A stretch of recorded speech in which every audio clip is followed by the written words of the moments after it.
اور میری مائیں بہنیں جو مجھ سے حلقہ بیت میں ہیں، مجھ سے ایک بات اکثر طور پہ، پرسوں بھی ایک خاتون کا میسج آیا، استاد جی بچے کہنا نہیں مانتے، میں بچوں کو سمجھاتی ہوں، نافرمان بنتے جا رہے ہیں، میرے سامنے اونچا بولتے ہیں، اپنے ابا کے سامنے اونچا بولتے ہیں، کیا کریں؟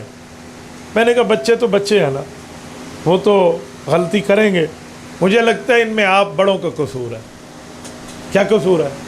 میں نے کہا آپ بچوں کو سمجھاتی ہوں، اس دن گلاس توڑ دیا، میں نے بیٹھ کے سمجھایا بیٹا یہ گلاس توڑنے والا نہیں ہوتا، خواہ مخواہ سے مہمانوں کے آگے تو نے گلاس توڑ دیا۔ بیٹی میری چل کے آ رہی تھی، اس کے ہاتھ سے جگ گر گیا، میں نے کہا اندھی ہے دیکھ نہیں سکتی، تو اس سے جگ گر گیا، خیال کیا کر، اب مہمانوں کے سامنے ناک کٹوا دی ہے۔ میں نے کہا میں سمجھ گیا ہوں، یہی تو آپ دوائی کی جگہ ان کو بیمار کر رہی ہیں۔ کیوں؟ میں نے کہا سمجھانے کا وقت یہ نہیں ہے جب غلطی کرے فوراً سمجھا دو، یہ وقت نہیں ہے، اس کے لیے کوئی خاص وقت ہوتا ہے۔ وہ کیا ہے؟ میں نے کہا مجھے بتائیں جب آپ کو اپنی اماں رات کو سلاتے ہوئے کہانیاں سناتی تھی، آپ کو پرسکون نیند آتی تھی؟ کہتے جی ہاں۔ میں نے کہا اس وقت اماں سے محبت بڑھتی تھی؟ بہت بڑھتی تھی۔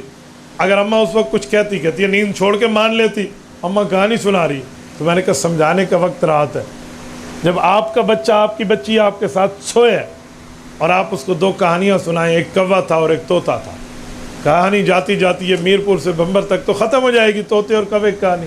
جب ختم ہو جائے پھر اس کو 2 باتیں سمجھانا کہ بیٹا جگ بڑے مضبوطی سے پکڑتے ہیں، آج آپ نے جگ پکڑا، جگ آپ کے ہاتھ سے گر گیا، وہ 4 ٹکڑے ہو گیا، کانچ کا جگ تھا، میں نے جان بوجھ کے اس وقت نہیں بتایا تاکہ آپ کی مہمانوں کے سامنے بےزتی نہ ہو، لیکن آئندہ خیال کرنا۔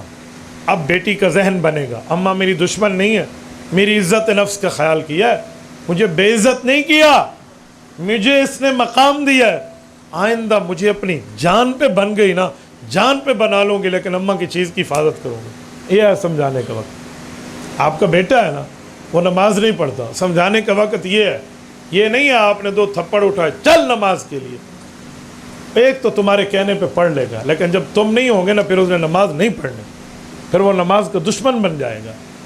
حدیث پاک میں کیا ہے؟